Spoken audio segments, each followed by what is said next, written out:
शिवसेना प्रमुख माननीय बाळासाहेब ठाकरे यांच्या विचाराचा वारसा घेऊन उत्तर पुणे जिल्ह्याच्या या ग्रामीण भागामध्ये ज्यांनी खऱ्या अर्थाने शिवसेनेची पाळंमुळं गावोगावी पोचवली ते शिवसेनेचे नेते सन्माननीय अविनाशजी राहणे यांचं एक 3-4 दिवसापूर्वी दुःखद निधन झालं।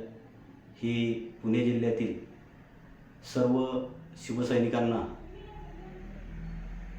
आणि त्यांच्या मनाला चटका लावून देणारी घटना घडली आणि ह्या घटना घडत असताना अविनाश राहणे यांच्याबरोबर या पुणे जिल्ह्यामध्ये गेले 30 ते 35 वर्ष ज्या शिवसैनिकांनी राजकारण केलं, समाजकारण केलं, त्यामध्ये अनेक सवंगडी राणे साहेबांनी जमा केले आणि हे सवंगडी जमा करत असताना अतिशय निरखून आणि पारखून माणसं राणे साहेबांनी जमा केली। मंचर शहरामध्ये स्वर्गीय लोकनेते किसनराव बानखिले यांचं वर्चस्व असताना देखील शिवसेनेची पोळमुळं आपल्या सहकाऱ्यांसह त्या शहरामध्ये आणि आजूबाजूच्या परिसरामध्ये रोवण्याचं काम अतिशय चांगल्या प्रकारे राणेसाहेब करत होते आणि आम्ही सर्वजण त्या ठिकाणी ते पाहत होतो। आणि हे सर्व पाहत असताना शिवसेना प्रमुख बाळासाहेब ठाकरे आणि त्यांच्या विचाराचा वारसा पुढे घेऊन चाललेले अविनाश राहणे यांचा एक समान धागा आमच्या दोघांमध्ये आला आणि त्याच विचाराने प्रेरित होऊन मी शिवसेनेच्या कामाला सुरुवात केली। शिवसेनेचं काम करत असताना पहिल्यांदा अशी पदाची अपेक्षा वगैरे असं काही मनामध्ये नव्हतं, परंतु मुळातच जातीवंत संघटक असलेले अविनाश राहणे यांच्या लक्षात आलं की माझ्यासारख्या तरुणाला काहीतरी संघटनेची जबाबदारी दिली पाहिजे। म्हणून त्यांनी मला ते जिल्हा प्रमुख असताना मला 2-4 वेळा विचारलं का बाबा तू संघटनेत काम करशील का, मी तुला एक चांगल्या पदाची जबाबदारी तुला देतोय। तर मी सुरुवातीच्या काळामध्ये सांगितलं का मला हे काही नको आहे, कारण मला त्या गोष्टीमध्ये जास्त इंटरेस्ट नव्हता, परंतु त्यांना मला गळ घातली आणि मला काम करण्याचं तू थोडे दिवस घेऊन बघ आणि नाही जमलं तर सोडून दे असं मला त्यांनी त्यावेळेस सांगितलं। मी पण चला काम करायचं म्हणून सुरुवातीला मी एक सुरुवात केली। ही सुरुवात करत असताना माझं कोणतं राजकीय ध्येय धोरण नव्हतं, तेव्हाही नव्हतं आणि आजही नाही। खऱ्या अर्थाने सांगतो, राणे साहेबांनी सांगितलं मी संघटनेत काम करायला सुरुवात केली। ज्या वेळेस मला शहर प्रमुखाची जबाबदारी दिली त्यावेळेस राणे साहेब खंबीरपणे माझ्या पाठीमागं सातत्याने उभे राहिलेले आहे। मंचर शहरात शिवसेनेच्या शहर प्रमुख पदाची जबाबदारी राणे साहेबांनी दिली। ही जबाबदारी दिल्यावरती त्यांचं मार्गदर्शन मला सातत्याने होत राहिलं। राणे साहेबांना मुळात त्यांचं अक्षर अतिशय चांगलं होतं। त्या काळात DTPची सोय नसल्यामुळे स्वतः राणे साहेब त्याच्या लेटर हॅडवरती नियुक्तीपत्र द्यायचे। ते नियुक्तीपत्र आम्ही घेतलं, ते स्वीकारलं आणि कामाला सुरुवात केली। हे कामाला सुरुवात करत असताना काय काम करायचं हे माहीत नव्हतं। मग राणे साहेबांनी सांगितलं वार्ड असतील गावामध्ये, त्या वार्डच्या आपल्याला सगळ्या शाखा करायला लागतील, त्या ठिकाणी वार्ड प्रमुख नेमायला लागतील, त्या ठिकाणी जबाबदार असणारे तरुण असतील त्यांना घेऊन संघटना आपल्याला वाढवली पाहिजे आणि साहेब जसे आदेश देतील त्याप्रमाणे काम मी त्या मंचर शहरामध्ये करायला सुरुवात केली। असंख्य तरुण जसे राणे साहेबांबरोबर उभे राहत होते तसा त्या तरुणांबरोबर माझ्याबरोबर देखील अनेक तरुण सहकारी त्या काळात मंचर शहरामध्ये निर्माण होऊ लागले।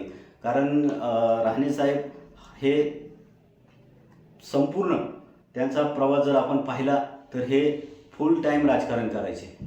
सकाळी 10-11 वाजल्या आल्यानंतर तरुणांचा जमाव त्यांची वाट बघायचा आणि तरुण वेगवेगळ्या हॉटेलमध्ये वेगवेगळ्या ठिकाणी एकत्र व्हायचे। हा सगळा प्रवास पाहिल्यानंतर 10-12 वाजलेपर्यंत हा सगळा प्रवास चालायचा। 99 आणि 2004च्या निवडणुका राणे साहेबांनी लढवल्या। प्रत्येक शिवसैनिकाला असं वाटायचं की राणे साहेब एकदा ह्या तालुक्याचे आमदार व्हावा।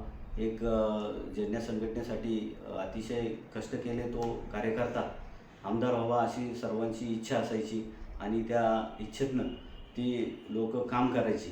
परंतु शिवसेनेमध्ये असलेल्या काही त्यावेळेच्या नेत्यांनी त्या निवडणुकीमध्ये आपली भूमिका जशी घ्यायला पाहिजे होती तशा प्रकारे घेतली नाही. त्याच्यामुळं त्या दोन्ही निवडणुकीमध्ये राणे साहेबांना फटका बसला.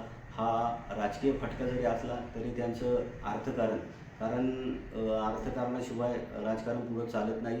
राणे साहेबांसारखा एक सच्चा माणूस गेले 25-30 वर्ष राजकारणात असलेला विरोधकांना कधी मॅनेज झाला नाही. स्वतःचे पैसे लावून स्वतःचा व्यवसाय करून हा माणूस राजकारण करत राहिला आणि निवडणुकीत पराभव झाल्यानंतर मग अनेक सहकारी असतील त्यांचे त्या काळामध्ये त्यांच्याबरोबर काम केले. ही लोक परिस्थिती पाहून निर्णय घेऊन बाजूला होऊ लागली आणि राणेसाहेब एकाकी पडू लागले. शारीरिक वेदना असतील, शारीरिक असणाऱ्या वेदना, त्याचबरोबर स्वतःची, कुटुंबाची आणि अर्थकारणात होणारी हिंसड या सर्व गोष्टींना त्यांना वारंवार सामोरे जायला लागले. त्याच्यातनं काही प्रॉब्लेम निर्माण झाले आणि त्याचा परिणाम राणेसाहेबांवर होत गेला. कार्यकर्ते जरी वेगवेगळ्या माध्यमातून वेगवेगळ्या नेत्यांबरोबर जरी काम करत असले तरी ह्या तालुक्यामध्ये आज आपल्याला जी फळी दिसती, शिवसेनेत असेल, इतर सर्व राजकारणामध्ये असतं, तर ती फळी जर आपण पाहिली तर 30 वर्षामध्ये ही सर्व कार्यकर्ते राणे साहेबांनी निर्माण केलेले आहेत. 30 वर्षाच्या कालावधीनंतर मला असं वाटत नाही की या तालुक्यामध्ये कार्यकर्ता असा निर्माण झालेला आहे. फक्त मला असं वाटतं की या तालुक्यामध्ये फक्त एक स्वतःचं पॉकेट आणि स्वतःचा मतदार हा निर्माण करण्याचं काम चालू आहे. परंतु राणे साहेबांनी त्या परंपरेला छेद देऊन कार्यकर्ते घडवण्याचं काम त्यांनी केलं. परंतु हे सर्व घडत असताना असंख्य कार्यकर्ते या चळवळीमध्ये जोडले आणि असंख्य कार्यकर्ते या चळवळीतून बाहेर गेले. हे कार्यकर्ते कशामुळे बाहेर गेले तर ह्या चळवळीला बळ देण्याचं काम राणे साहेबांनी जरी केलं असेल तरी राणे साहेब ह्या कार्यकर्त्यांना सांभाळू शकले नाही. ती एक त्यांची पडीची बाजू होती. माणसं जमवणं सोपं असतं, परंतु माणसांना सातत्याने पुढं घेऊन जाणं हे राजकारणामध्ये अवघड होतं आणि मग ती कार्यकर्ते राणे साहेबांना सोडून गेली आणि त्याचा संपूर्ण परिपाठ आपल्याला या तालुक्यामध्ये दिसतोय. मी मागाशी एक विषय सांगत होतो की ह्या तालुक्यामध्ये जेव्हा शिवसेना शाखेत आम्ही बसायचं मंचरच्या, तेव्हा अनेक कार्यकर्ते यायचे. त्यांच्या पैशाच्या अडचणी असायच्या. विविध सहकारामध्ये काँग्रेस पक्षाची मक्तेदारी होती आणि ही मक्तेदारी असताना त्या ठिकाणी उद्योगधंद्यासाठी लोन लोकांना हवं असायचं. परंतु तू शिवसेनेचा आहे त्याच्यामुळं तुझं लोन होणार नाही असं त्या काळामध्ये त्या गावचे गावपुढारी त्या कार्यकर्त्यांना सांगायचे. आणि ह्या संकल्पनेतून का आपला कार्यकर्ता कुठंतरी जाऊन व्यापार उद्योग करण्यासाठी पैसे मागतोय, मग राणेसाहेबांच्या एक डोक्यामध्ये आले का आपल्याला एक सहकारामध्ये एंट्री केली पाहिजे. म्हणून त्यांनी स्वतःची पुणे जिल्ह्यामध्ये मला असं वाटतं जवळजवळ ही पहिली पतसंस्था असेल का जी शिवसैनिकांसाठी टाकली गेली, का ज्याचं करून शिवसैनिकांनी सुद्धा बिझनेस केला पाहिजे, व्यवसाय केला पाहिजे आणि त्याला बळ देण्याचं काम राणे साहेबांनी शिवकल्याण नावाची पतसंस्था त्या ठिकाणी टाकली आणि शिवसैनिकांच्या अर्थकारणाचा प्रश्न सोडवण्याचं काम त्या पतसंस्थेच्या माध्यमातून केलं. अनेकांना त्या ठिकाणी लोन आजही मिळते. अनेक गरजवंत व्यावसायिक असेल हे सर्व त्यांच्याशी सातत्याने त्या दृष्टीने जोडले गेलेले आहे. शिवसेने शाखेमध्ये आम्ही असताना ह्या तालुक्यामध्ये त्या काळात आरोग्याची अतिशय भयान परिस्थिती होती. मनसरला ग्रामीण रुग्णालयाला अनेक आंदोलनं त्या काळात शिवसेना भाजपच्या कार्यकर्त्यांनी केली. रुग्णालयाची मागणी जोर धरत असताना ते मंजूर व्हायचं, परंतु ते प्रकरण पुढं ढकलत नव्हतं. ही उपोषणं चालू असताना डॉक्टर वळसे यांना घेऊन राणेसाहेब असेल, आम्ही असेल आणि सर्व कार्यकर्ते असेल मनसरमध्ये शाखेमध्ये एक 5 ते 10 रुपयाचा एक दवाखाना आम्ही त्या ठिकाणी चालू केला आणि लोकांना किती गरज होती याची राणेसाहेबांना अचूक ज्ञान होतं का बाबा ही आरोग्याची सुविधा आपण एक 5-10 रुपयात करू शकतो. तो शाखेमध्ये एका बाजूला एक पडदा लावला आणि त्या ठिकाणी एक बेड निर्माण करून वळसेंनी डॉक्टर वळसे यांनी डॉक्टर विजय वळसे यांनी त्या ठिकाणी तो दवाखाना गेले जवळजवळ 1-2 वर्ष चालवला. रुग्णांची सेवा करण्याचं काम राणेसाहेबांनी केलं. ह्या संकल्पना राबवत असताना मग त्यांच्या डोक्यात आलं का जशी मुंबई असेल, मुंबई शहरामध्ये शिवसैनिकांनी अनेक ॲम्ब्युलन्स उभ्या केल्या आणि त्या दृष्टीनं अनेक रुग्णांना मदत मिळाली. त्याच धर्तीवरती मंचर शहरामध्ये रुग्णवाहिका पाहिजे यासाठी त्यांनी प्रयत्न करायचं काम चाललं. आम्हाला सगळ्यांना बोलवलं की आपल्याला रुग्णवाहिका घ्यायची आणि ही रुग्णवाहिका आपल्याला रुग्णांसाठी उपयोगी पडते. मग त्यासाठी पैसे तर कोणाकडे नव्हते त्या काळात. मग एक आयडिया ठरली का बाबा त्या ठिकाणी काही शो करायचे, लोक त्याला पैसे देतील म्हणून वर्षा उसगावकर नाईट त्यावेळेस आम्ही इथं काका मेंढेंचं कार्यालय आहे त्या कार्यालयामध्ये ही रजनी आम्ही आयोजित केली आणि त्या माध्यमातून लोकांना तिकीटं विकली आणि त्या तिकिटाच्या माध्यमातून त्या ठिकाणी रुग्णवाहिका ही मंचर शहरामध्ये आली. ती रुग्णवाहिका अनेक वर्ष चालवण्याचं काम केलं. ती रुग्णवाहिका चालवणं एवढं सोपं नव्हतं कारण अगोदरच संघटनेसाठी राणेसाहेबांचा स्वतःचा खर्च व्हायचा आणि त्याच्यामध्ये त्या रुग्णवाहिकेच्या ड्रायव्हरला आणि त्याचा मेंटेनन्स खर्च आणि जे रुग्ण यायचे तेही पैसे द्यायचे नाही. ह्या हे सर्व चालू असताना हे स्वतःचे पैसे घालून ती रुग्णवाहिका राणेसाहेबांनी चालवलं. एवढं मोठं कार्य करायला धाडस लागतं. ते धाडस राणेसाहेबांकडे होतं आणि हे सर्व करत असताना अनेक आठवणी राणेसाहेबांच्या त्या ठिकाणी आपल्याला पाहायला मिळतात की 92-95 पासनं कार्यकर्त्यांची परिस्थिती हलाखीची होती. खिशात लोकांचे पैसे नसलेले फाटके तुटके कार्यकर्ते यायचे. राणेसाहेब स्वतः त्यांना चहा पाजायचे. कोणत्या ठिकाणी बसलो आम्ही का साहेब स्वतः ऑर्डर करायचे आणि शाखेमध्ये असेल त्या शाखेमध्ये सुद्धा लोकांना येणाऱ्या जाणाऱ्या लोकांना आपलं परिस्थिती काय आहे याची कधी त्यांनी विचार केला नाही का माझं काय होईल, माझ्या कुटुंबाचं काय होईल. परंतु आलेला सर्व शिवसैनिक काही ना काही घेऊन या ठिकाणी गेला पाहिजे. नाही काय भेटलं तर त्याचा आपण या ठिकाणी सन्मान केला पाहिजे. तो एवढ्या लांबून आलेला आहे त्याला चहा पाजला पाहिजे. ही भूमिका राणेसाहेबांनी सातत्याने ठेवली. या मंचर शहरामध्ये अनेक माझ्यासारखे कार्यकर्ते त्यांनी घडवले. हे घडवत असताना त्यांच्याकडं प्रचंड असा दूरदृष्टीपणा होता का काँग्रेस आणि राष्ट्रवादी राष्ट्रवादी नाही म्हणायचं मला, काँग्रेसचे जे पुढारी होते त्यांनी मोठी मोठी घरं घेऊन राजकारण केलं. एका घरामध्ये 70-80-100 लोक असणाऱ्या गाव पुढाऱ्यांनी ते राजकारण चालवलं. हे राजकारण काढून घेण्याचं काम राणेसाहेबांनी केलं. छोट्या मोठ्या कार्यकर्त्यांना त्यांना राजकारणात आलं. जसं बाळासाहेब ठाकरेंनी छोट्या कार्यकर्त्यांना संधी दिली त्याच प्रकारे या आंबेगाव तालुक्यामध्ये प्रस्थापितांच्या विरोधात आणि मोठ्या खानदानी घराण्यांविरुद्ध त्या गावातील स्थानिक पुढाऱ्यांना बळ देण्याचं काम, छोट्या पुढाऱ्यांना बळ देण्याचं काम राणेसाहेबांनी केलं. आजच्या ह्या कमर्शियल राजकारणामध्ये जेवढी लोकं आपल्याला दिसतात ती पूर्वी श्रमाचे जवळजवळ राणेसाहेबांचे हे सर्व कार्यकर्ते आहे. परंतु काळ बदलला तशी ही माणसं बदलत गेली आणि हे बदलत असताना आपला पाया ज्यांनी मजबूत केला राजकारणामध्ये, अर्थकारणामध्ये, स्वतःच्या घरादारावरती नांगर करून त्या राणेसाहेबांना ही लोक विसरली आणि स्वतःचं राजकीय भवितव्य आणि स्वतःची राजकीय पोळी भाजण्याचं काम काही लोकांनी त्या ठिकाणी केलं आणि राणेसाहेबांनी ह्या लोकांकडे दुर्लक्ष करून नेहमी नवीन फळी राजकारण, मुळातच ते कुशल संघटक असल्यामुळं नवीन फळी निर्माण करणं हे त्यांचं सातत्यानं काम होतं. गेला तर गेला, त्याच्याविषयी कधी वेडं वाकडं राणेसाहेबांनी कधी प्रतिक्रिया दिली नाही. तालुक्यामध्ये काँग्रेस असेल आणि इतर पक्ष असेल याच्याबरोबरचा प्रचंड संघर्ष पाहिल्यानंतर असं दिसतं की आज 20, 25, 30 वर्षापूर्वीच्या अनेक केसेस माझ्यासारख्या कार्यकर्त्यावर आहे आणि ह्या केसेस शिवसेनेत काम करत असताना सातत्याने हा त्या कामाचा भागच बनलेला होता. परंतु हा माणूस ह्या केसेससाठी म्हणजे 20 वर्षापूर्वी 25 वर्षापूर्वी जेव्हा आम्ही काम करत होतो तेव्हा आमच्या मागे सातत्याने उभा राहिला आणि आज जवळजवळ 30 वर्षे त्याच केसेस कायमस्वरूपी कोर्टामध्ये चालू आहे. वकिलाला आणि वकील पुरवण्याचं काम राणे साहेबांनी आज देखील प्रामाणिक केलेले आहे. त्याच्यातले अनेक कार्यकर्ते राणे साहेबांबरोबर नसले, काम करत नसले तरी देखील कधी राणे साहेबांनी म्हटले नाही की तू आज वेगळ्या पक्षात आहे, मी वेगळ्या पक्षात आहे, तू तुझा वकील बघ, मी माझा वकील बघतो, असं कधीही वक्तव्य साहेबांच्या तोंडून आलेलं मी पाहिलेलं नाही.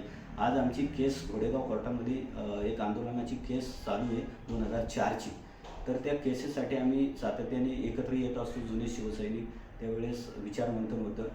राणे साहेबांना राजकारणामध्ये अनेक म्हणजे विरोधी पक्षाचं कामच असतं का राजकारण करणं, परंतु शिवसेनेमध्ये राणे साहेबांवरती यांच्या कष्टाचं खऱ्या अर्थाने चीज व्हायला पाहिजे होतं, ते झालेलं नाही. अनेक शिवसेनेतल्या नेते मंडळींनी ज्यांना राजकीय महत्त्वाकांक्षा होती त्या मंडळींनी राणे साहेबांना त्यांच्या पडत्या काळामध्ये वर काढण्याचं काम करायला पाहिजे होतं, परंतु त्यांच्यावरती घाव घालण्याचं काम त्या काळात त्या लोकांनी जोमाने केलं आणि ह्या सगळ्या ह्याच्यामध्ये राणेसाहेब खचत गेले.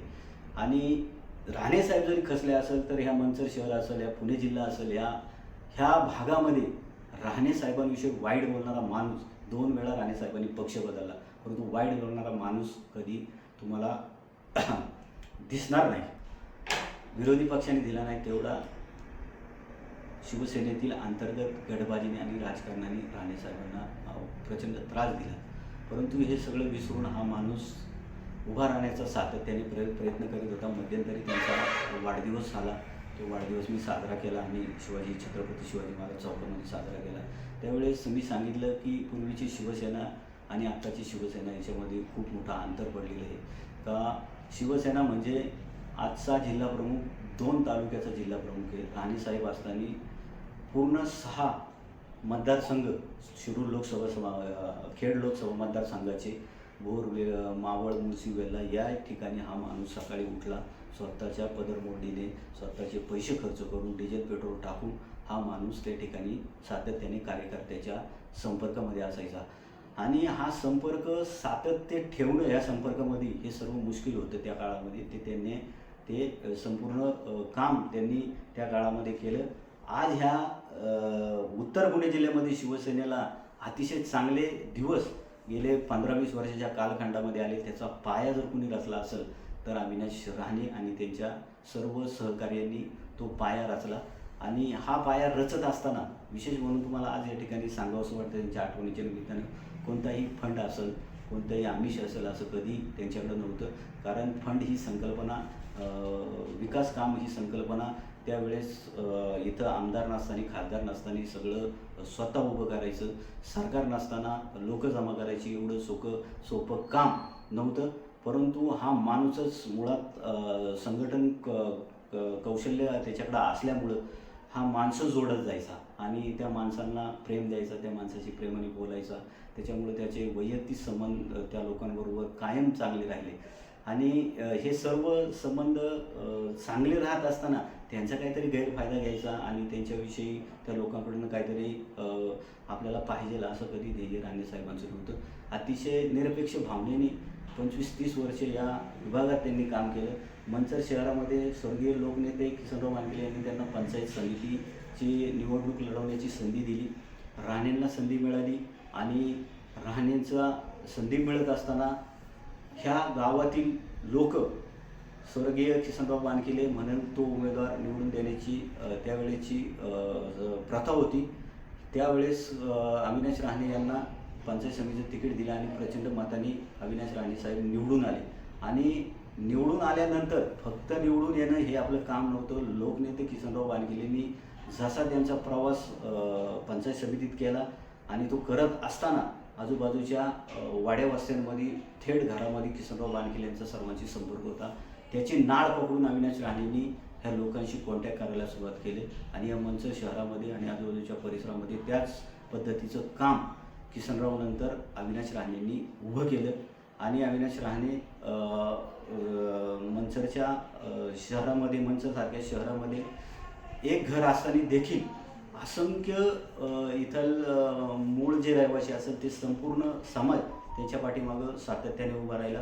हा माणूस राजकारणामध्ये एक अतिशय चांगल्या प्रकारे वावरला आणि लोक जोडत असताना लोकांबरोबर लोकांचं प्रेम देखील त्यांना मिळालं.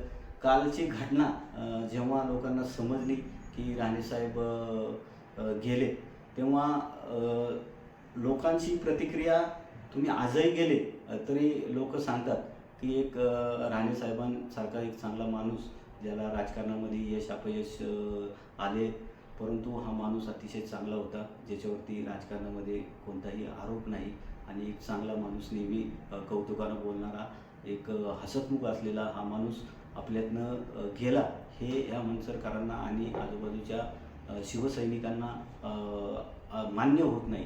कारण हा माणूस सातत्याने 30-35 वर्ष आपल्या घराचा भाग होऊन राहिलेला आहे.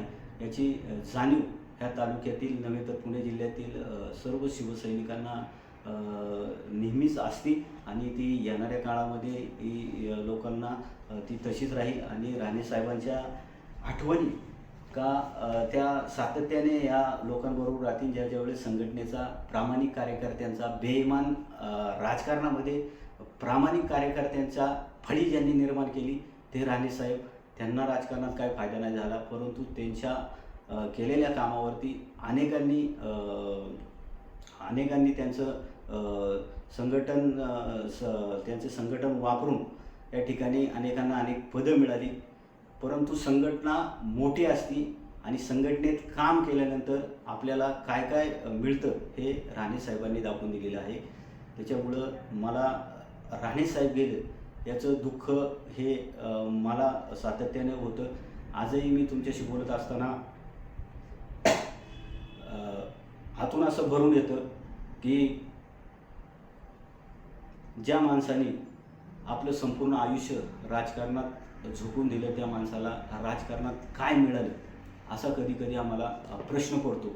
आणि राजकारण करायचं, समाजकारण करायचं का आपलं कुटुंब सांभाळायचं, हे प्रश्न पाठीमागच्या सर्व कार्यकर्त्यांना अविनाश राणेच्या या निधनाने निश्चितच पुन्हा एकदा 30 वर्षाचा हा कालखंड लोकांच्या डोळ्यासमोरून तरळल्याशिवाय राहणार नाही. मला असं आज वाटतसुद्धा नाही की मी त्यांना श्रद्धांजली अर्पण करावी. कारण हा माणूस जरी आपल्यातनं देहातून नसेल, तरतून संघटनेच्या बाबतीत जेव्हा जेव्हा संघटनेचा विषय निघेल त्यावेळेस हा माणूस प्रत्येकाच्या मनामध्ये त्या ठिकाणी आठवल का याने कशी ही संघटना प्रस्थापितांच्या विरोधात उभी केली आणि ह्या संघटनेला कसा न्याय दिला. प्रामाणिकपणे शिवसेना प्रमुख बाळासाहेब ठाकरे आणि त्यांच्या कुटुंबाबरोबर हा माणूस सातत्याने उभा राहिला आणि शिवसेना प्रमुख बाळासाहेब ठाकरे यांचा परिवार देखील राणेसाहेबांबरोबर संघटनेचं काम केल्यामुळं सातत्याने उभा राहिलेला आपल्याला दिसला. मी या ठिकाणी आमचे नेते आणि युवकांचं या जिल्ह्यातील आशास्थान अविनाशजी राणेसाहेब यांना मी या ठिकाणी भावपूर्ण अशी श्रद्धांजली समर्पित करतो. जय हिंद, जय महाराष्ट्र. ये जिंदगी वो खेल है, कोई सब जीते सब कोई हार दे, अपनी तो हार है यार मेरे. फेसबुकला आमचे पेज लाईक करा आणि आमच्या यूट्यूब चॅनल सबस्क्राईब करा. वास्तव मराठी.